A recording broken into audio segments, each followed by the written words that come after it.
আসসালামু আলাইকুম রাহমাতুল্লাহ। তোমরা সবাই কেমন আছো? আশা করি অনেক ভালো আছো। তো আজকে আমরা honours third year English department session যারা ২০-২১ তাদের জন্য যাদের পরীক্ষা হচ্ছে ২৪শে এপ্রিল থেকে শুরু হতে যাচ্ছে, তাদের জন্য আমরা আজকে 17 and 18th century non fictional pros এই সাবজেক্টটির একদম ফাইনাল সাজেশন দেব। আর এখান থেকে ইনশাআল্লাহ 100% কমন পড়বে। আর এখানে আমরা সাজেশন দেব পার্ট বি এবং পার্ট সি। আর তোমরা পার্ট এ তোমাদের যেকোনো সাজেশন থেকে অথবা বই থেকে পড়ে নিতে পারো অথবা বিগত সালের প্রশ্ন পড়লেও তোমরা কমন পাবে। আর তোমরা যারা এই সাজেশনটির পিডিএফ নিতে চাও তারা অবশ্যই আমাদের ফেসবুক পেজ ইংলিশ গেটওয়ে 10 এই চ্যানেলে বা এই ফেসবুক পেজে তোমরা ওই অনার্স থার্ড ইয়ারের ইংলিশ ডিপার্টমেন্টের তোমাদের সকল সাবজেক্টের চূড়ান্ত সাজেশনের পিডিএফ গুলো তোমরা এই ফেসবুক পেজে পেয়ে যাবে ইংলিশ গেটওয়ে 10। তো আজকে আমরা দেখব হচ্ছে 17 and 18 century non fictional pros এই সাবজেক্টের সাজেশন। ফার্স্টে আমরা দেখব পার্ট বি, এরপর দেখব পার্ট সি। আর অবশ্যই যে প্রশ্নগুলো এখানে আমরা দিয়েছি অবশ্যই এই প্রশ্নগুলোর ভিতর থেকেই কমন পাবে আর অবশ্যই এগুলো ভালোভাবে পড়বে। তো চলো আমরা শুরু করছি। তাহলে প্রথমে দেখব হচ্ছে ফ্রান্সিস ব্যাকন এর প্রশ্ন থেকে। এখান থেকে মোট ৬টি প্রশ্ন দিয়েছি, যার ভেতর থেকে কোয়েশ্চেন নাম্বার 1 এবং 3 মোস্ট ইম্পোর্টেন্ট দুটি প্রশ্ন এবং 2 নাম্বারটা অনেক ইম্পোর্টেন্ট। তাহলে এখান থেকে প্রথম 3টা হচ্ছে মোস্ট ইম্পোর্টেন্ট, যা অবশ্যই পড়তেই হবে। তাহলে আমরা দেখে নেই কোয়েশ্চেন নাম্বার 1, আনম্যারিড মেন আর best friends, best masters, best servants but not always best subjects, justify. অথবা এটা আসতে পারে এইভাবে যে how do you justify that an unmarried person is the best friend, best master but not always the best subject, যেগুলো বিগত সালগুলোতে অনেকবারই এসেছে। আর এই প্রশ্নটি এবার আসার সম্ভাবনা 99%। কোশ্চেন নাম্বার 2 হচ্ছে revenge is a kind of wild justice, explain it. এই প্রশ্নটা অনেক ইম্পর্টেন্ট। কোশ্চেন নাম্বার 3 হচ্ছে write a short note on aphorism. Question number 4, why do people get fascinated by telling lies. Question number 5, how can a man having a family lead a peaceful and disciplined life? Question number 6, describe Bacon's concept of truth. তাহলে Francis bacon থেকে এই 6টি প্রশ্নের ভিতর থেকে ফার্স্টের এই 3টি প্রশ্ন মোস্ট ইম্পর্টেন্ট। আর আমার পরামর্শ থাকবে অবশ্যই তোমরা সবগুলো প্রশ্নই ভালোভাবে পড়বে।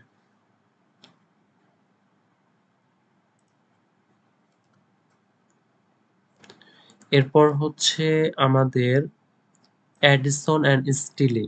তো এটা থেকে 3টি প্রশ্ন দিয়েছি।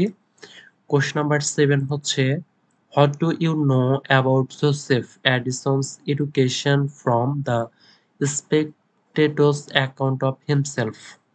8 number, how does Steele portray the character of the clergyman. এই প্রশ্নটি মোস্ট ইম্পর্টেন্ট। 9 নাম্বার হচ্ছে how did Will Honeycomb entertain women. 10 number হচ্ছে write a short note on Addison's humour. The life of Cowley থেকে বা চাওলি, তো এটা থেকে মোট হচ্ছে 4টি প্রশ্ন, যেখান থেকে 2টি প্রশ্ন মোস্ট ইম্পর্টেন্ট 11 এবং 12। 11 নাম্বার হচ্ছে how does Doctor Johnson compare Cowley and Milton as poets. এই প্রশ্নটা অনেক ইম্পর্টেন্ট। 12 নাম্বার হচ্ছে comment on Doctor Johnson's attitude to using concepts in metaphysical poetry from your reading of the life of Cowley. Or এটি আবার অন্যভাবে আসতে পারে যে comment on Doctor Johnson's attitude to using concepts in metaphysical poetry from your reading of life of Cowley. তো 30 number হচ্ছে what are the features of metaphysical poetry. 40 number হচ্ছে why can't Cowley's Davideis be just as an epic. এরপর হচ্ছে speech on East India bill. এখান থেকে ১টি, ২টি, ৩টি, ৪টি, ৫টি প্রশ্ন। আর এখান থেকে 15 এবং 16 এই ২টি প্রশ্ন মোস্ট ইম্পোর্টেন্ট। তো 15 নাম্বার হচ্ছে what was the aim and intention of this India bill. 16 হচ্ছে what do you understand by chartered rights of man. 17 mention the four objections raised by the bill against the charter of the East India Company. 18 হচ্ছে what was the nature of English role in India. 19 what was the East India Company's policy regarding revenue collection. R less এখানে part B তে 4টি প্রশ্ন খুবই কম important, মানে less এই 4টি প্রশ্ন না পড়লেও হবে। তোমরা যদি এই 19টি প্রশ্ন পড়ো ইনশাআল্লাহ এখান থেকেই 6 থেকে 7টি প্রশ্ন কমন পাবে। এবার আমরা দেখব হচ্ছে পার্ট সি থেকে। তাহলে পার্ট সি এটা কিন্তু তোমাদের জন্য মোস্ট ইম্পর্টেন্ট। এইটা অবশ্যই ভালোভাবে পড়তে হবে যেহেতু এখানে 50 মার্কস। তাহলে ফার্স্টে আমরা দেখব হচ্ছে ফ্রান্সিস ব্যাকন থেকে আমাদের এখানে প্রশ্ন রয়েছে 4টি, যেখান থেকে 1 এবং 4 most important. Question number 1 consider Bacon as an essayist, অথবা consider Bacon as an essayist with special reference to his essays you have studied, অথবা এটি আসতে পারে assess Francis Bacon as an essayist. যে কোনো ভাবে আসতে পারে, কিন্তু প্রশ্ন ভিন্ন হলেও অ্যান্সার কিন্তু একই হবে, সেম। কোয়েশ্চন নাম্বার 2 হচ্ছে comment on Bacon's use of allusions and imagery with illustrations from his essays. এটি আবার অন্যভাবে আসতে পারে যে give an account of Bacon's prose style, অথবা এটি আসতে পারে write a note on Bacon's prose style, অথবা এটি আসতে পারে comment on Bacon's use of imagery in his essays, অথবা write a note on Bacon's prose style with reference to his essays you have read.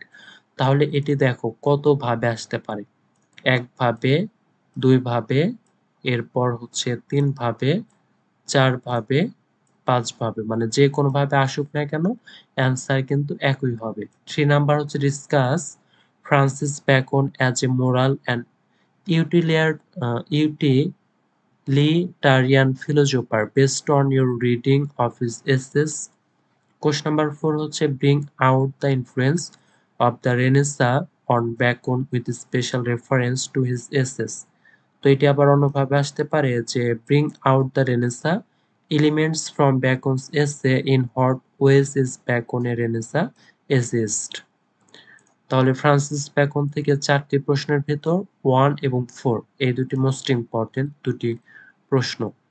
এরপর হচ্ছে Edison and স্টিলি থেকে 3টি প্রশ্ন 5, 6, 7, আর এখান থেকে 5 এবং 6 most important.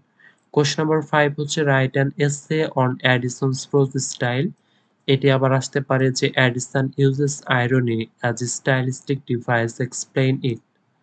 Question number 6 discuss Sir Roger as a fascinating and humorous character. 7 discuss the Coverley Papers as the precursor of the English novel. এটি আবার আসতে পারে যে how has Addison depicted the 18th century social picture in the Coverley Papers. এবং Samuel Johnson থেকে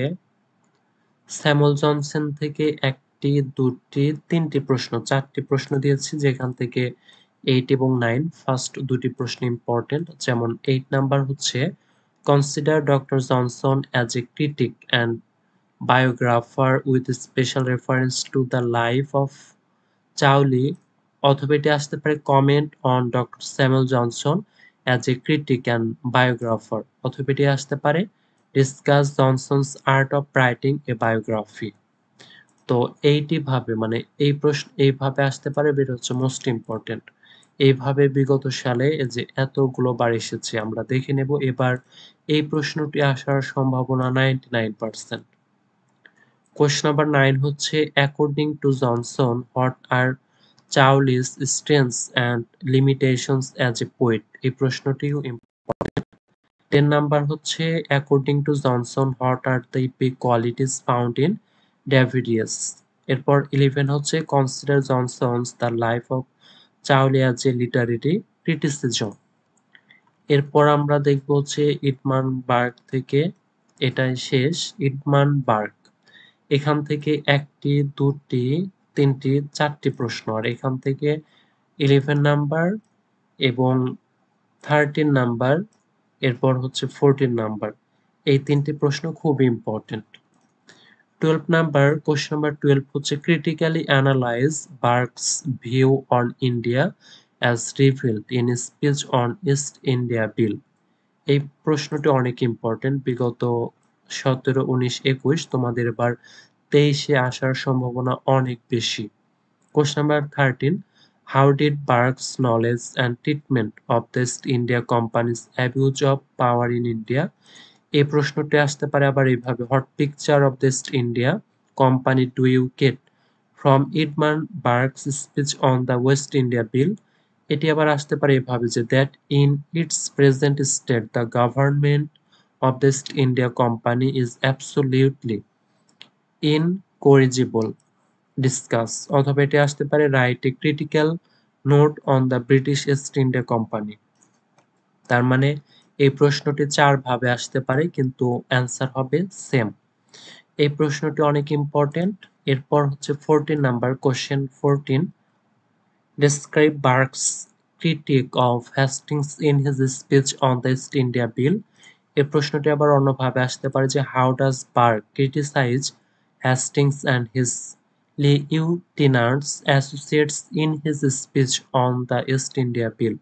এই প্রশ্নটি দেখো বিগত 3-5 বার এসেছে, আর তোমাদের এবার আসার সম্ভাবনা 99%। 15 number, analyse Burke's prose style with special reference to his speech on East India bill. তাহলে পার্ট সি তোমাদের জন্য মোস্ট ইম্পর্টেন্ট একটি পার্ট, আর এইখানে মাত্র 15টি প্রশ্ন, আর 3 স্টার গুলা ধরতে গেলে 10টি প্রশ্ন। এইগুলো যদি পড়ো তুমি অবশ্যই 6 থেকে 7টি প্রশ্ন অবশ্যই হুবহু কমন পাবে ইনশাআল্লাহ। আর অবশ্যই 15টি প্রশ্ন ভালোভাবে পড়বে, যাতে তুমি যে কোনো প্রশ্ন আসুক না কেন তুমি যাতে অ্যান্সার করতে পারো। আর আজকের ছিল এইটি। এর পরবর্তীতে আমরা অন্য আরেকটি সাবজেক্টের সাজেশন নিয়ে হাজির হব। সে পর্যন্ত তোমরা সবাই ভালো থাকবে। আসসালামু আলাইকুম ওয়া রাহমাতুল্লাহ।